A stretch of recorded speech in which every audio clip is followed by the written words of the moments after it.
पंजाब का एक रोशन चमकता दिन और मैं मौजूद हूँ आमों के बागात में। मिर्ज़ा गालिब का मशहूर कौल है कि आम मीठे हों और ज़्यादा हों।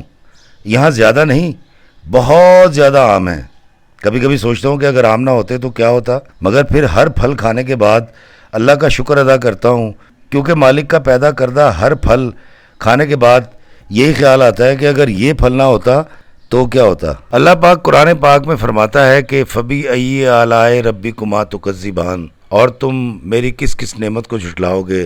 तो दिल से एक ही आवाज़ आती है कि बेशक ऐ मेरे मालिक, हम तेरी किसी नेमत को नहीं झुटला सकते।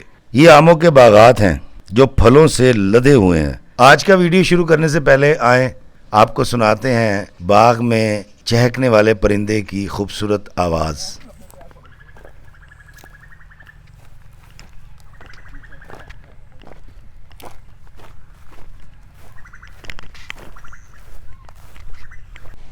अस्सलाम वालेकुम मेरे अजीज़ों क़ारिब, मेरे अजीज़ों, मैं इफ्तिखारिफ़ी प्यारे पाकिस्तान के एक ज़रखेज़ इलाका लंडियावाला से। और जब आप पत्तों की क्रॉस करते हैं तो आपके बाएं जाने भी इलाका आता है। ये देखें, ये चौंसा आम है और अभी इसके आने में बड़ा टाइम है, लेकिन ये बड़ा हैरान कुन एक दरख्त है जो मैं आपको दिखाना चाहूँगा। हमें ज़रा थोड़ा सा दूर जाना पड़ेगा और आप बड़े हैरान होंगे कि आपने चौंसे के दरख्त देखे होंगे, लेकिन ये देखें कितना बड़ा दरख्त है। ज़रा दिखाइएगा कितना बड़ा दरख्त है, दूर तक ऊपर तक गया हुआ है और ये सारा फलों से लदा हुआ है।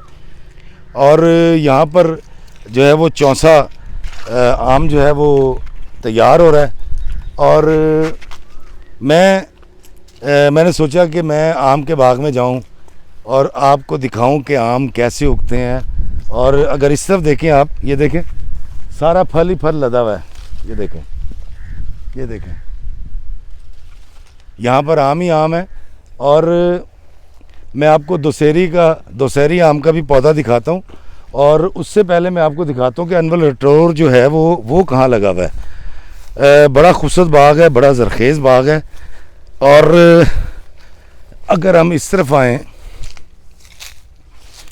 तो ये देखिए, ये दिखाएं जी इसको क्लोज़ करके। ये अनवर लटोर है जी, और ये भी तैयार हो रहा है। और अगर आप मेरे पीछे देख सकें, वो सामने अगर हम इसको क्लोज़ कर सकें, फलों से लदा हुआ दरख्त है। और ये है दोसेरी आम जो अभी तैयार हो रहा है। तो बड़ा खूबसूरत बाग है। आए मैं आपको और आगे लेके चलता हूँ। इस बाग को देखें, इस दरख्त की लुक जो है वो इस तरह से बनती है। कितने खूबसूरत अल्लाह की नेमत, और वाकई हम अल्लाह ताला की किसी नेमत को झुटला नहीं सकते। आए आगे चलते हैं। दोस्तों, इस वक्त मैं एक सूखे हुए खाले में बैठा हूँ और ये देखें, और ये देखें, ये देखें, और ये मेरे पीछे अगर आप देखें लदे हुए हैं आम। ये सिंदड़ी है और कितने खूबसूरत ये लग रहे हैं ये आम। और अल्लाह ताला की नेमत। मिर्ज़ा गालिब कहा करते थे कि आम मीठे हों और ज़्यादा हों। तो मैं आपको यहाँ पर और आम भी दिखाता हूँ। दोस्तों, मेरे पीछे जो आप देख रहे हैं ये दोसेरी आम का पौधा है।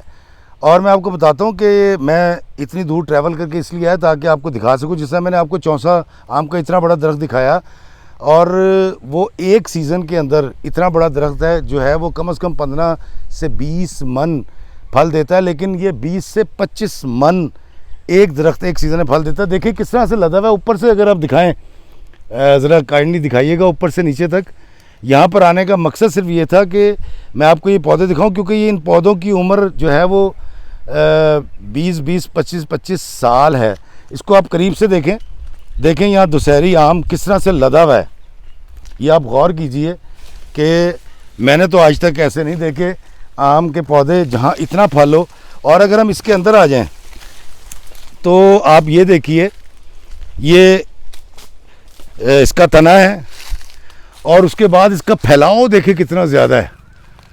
तो ये वो पौधा है जिसके बारे में बाग के मालिक का कहना है कि 20 से 25 मन एक पौधा फल देता है। और ये बहुत ज़्यादा मिकदार है फलों की।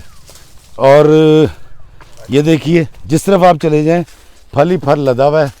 और ये देखिए, ये देखें, अभी क्योंकि पकने के प्रोसेस में 10 से 15 दिन के बाद ये दुशहरी तैयार हो जाएगा। दोस्तों ये ट्राली यहाँ से गुजर रही है, रेत लेकर जा रहे हैं। ये मैं आपको एक बड़ा अनोखा दरख्त दिखाने लाया हूँ। ये जो आम है ये देसी आम है। इसको देसी आम कहते हैं। देखिए कहाँ तक लगा हुआ है, सारा लदा हुआ है।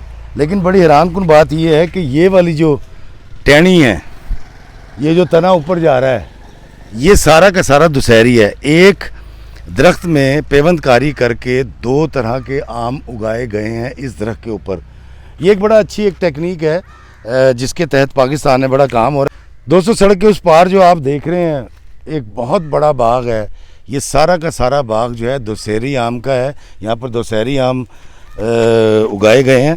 और मैं आपको बताता हूँ, ये जो आप बोतल देख रहे हैं, ये बोतल लटक रही है, इस बोतल के अंदर दवाई है और इसका मुंह खुला रखा गया है। एक ख़ास तरह की मक्खी जो है वो आमों पर जब हमला आवर होती है तो वो इसकी खुशबू से मर जाती है या भाग जाती है। मैंने आपको दिखाया आम का सीज़न शुरू हो चुका है। इसके ऊपर 2-3 वीडियोज़ आप और भी देखेंगे। मैं आपको चौसे के और बाग भी दिखाऊंगा।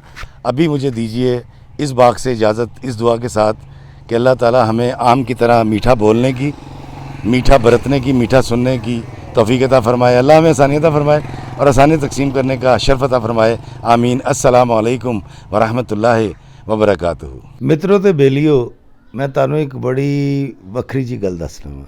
मेरा लाहौर ਇਹਦੇ ਮੁਜ਼ਾਫਾਤ ਵੀ ਪਿੰਡਾਂ ਵਰਗੇ ਸਨ। ਇਹ ਕੋਈ 50 ਵਰੇ ਪਹਿਲੇ ਦੀ ਗੱਲ ਹੈ। ਤੇ ਅਸੀਂ ਲਾਹੌਰ ਦੇ ਇਰਦ ਗਿਰਦ ਮੌਜੂਦ ਬਾਗਾਂ ਦੇ ਵਿੱਚ ਜਾਂਦੇ ਸਾਂ, ਰੁੱਖਾਂ 'ਤੇ ਚੜ੍ਹ ਕੇ ਅੰਬ ਖਾਂਦੇ ਸਾਂ। ਰਾਵੀ ਦੇ ਪਰਲੇ ਪਾਸੇ ਸਗੀਆਂ ਦੇ ਕੋਲ ਲੀਚੀ ਦੇ ਬਾਗ ਹੁੰਦੇ ਸਨ, ਉਹਦੇ ਨਾਲ ਹੀ ਅੰਬਾਂ ਦੇ ਵੀ ਬਾਗ ਸਨ। ਬੜੇ ਹੋਰ ਤਰ੍ਹਾਂ ਦੀ ਜ਼ਿੰਦਗੀ ਸੀ। ਹੁਣ ਤੇ ਕੰਕਰੀਟ ਬਣ ਗਿਆ ਲਾਹੌਰ, ਤੇ ਸ਼ਾਇਦ ਮੇਰੇ ਵਰਗਿਆਂ ਦੇ ਦਿਲ ਵੀ ਕੰਕਰੀਟ ਹੋ ਗਏ ਨੇ। ਇਹ ਵੇਖੋ, ਇਹ ਜਿਹੜਾ ਬੰਦਾ ਮੱਝ ਨਵਾਣ ਡਿਆ, ਲਾਹੌਰ ਦੀ ਜਿਹੜੀ ਨਹਿਰ ਸੀ ਉੱਥੇ ਮੈਂ ਆਪਣੀ ਅੱਖਾਂ ਨਾਲ ਲੋਕਾਂ ਨੂੰ ਆਪਣੀ ਮੱਝਾਂ ਨਵਾਉਂਦੇ ਵੇਖਿਆ। ਅੱਜ ਵੀ ਨਵਾਉਂਦੇ ਨੇ, ਪਰ ਆਪਣੇ ਰਕਸ਼ਿਆਂ ਨੂੰ ਅਤੇ ਮੋਟਰਸਾਈਕਲਾਂ ਨੂੰ। ਅਤੇ ਇੱਕ ਹੋਰ ਗੱਲ, ਇਹ ਸੀਨ ਤੁਸੀਂ ਬੜੇ ਅਰਸੇ ਬਾਅਦ ਵੇਖੋਗੇ। ਇਹ ਵੇਖੋ, 1 2 3 ਗੋ। ਇਹ ਵੇਖਿਆ ਜੇ, ਆ ਗਿਆ ਨਾ ਸਵਾਦ। ਹੁਣ ਤੁਸੀਂ ਕਮੈਂਟ ਸੈਕਸ਼ਨ 'ਚ ਜਾ ਕੇ ਮੈਨੂੰ ਦੱਸਣਾ ਹੈ ਕਿ ਪੰਜਾਬ ਦੀ ਰਹਿਤਲ ਬਹਿਤਲ ਦੇ ਇਹ ਨਜ਼ਾਰੇ ਤੁਹਾਨੂੰ ਕੈਸੇ ਲੱਗੇ, ਅਤੇ ਕਿਹਨੂੰ ਕਿਹਨੂੰ ਆਪਣੇ ਛੋਟੇ ਹੁੰਦਿਆਂ ਦਾ ਉਹ ਵੇਲਾ ਯਾਦ ਆ ਗਿਆ ਜਿਹੜਾ ਹੁਣ ਕਦੇ ਨਹੀਂ ਮੁੜਨਾ।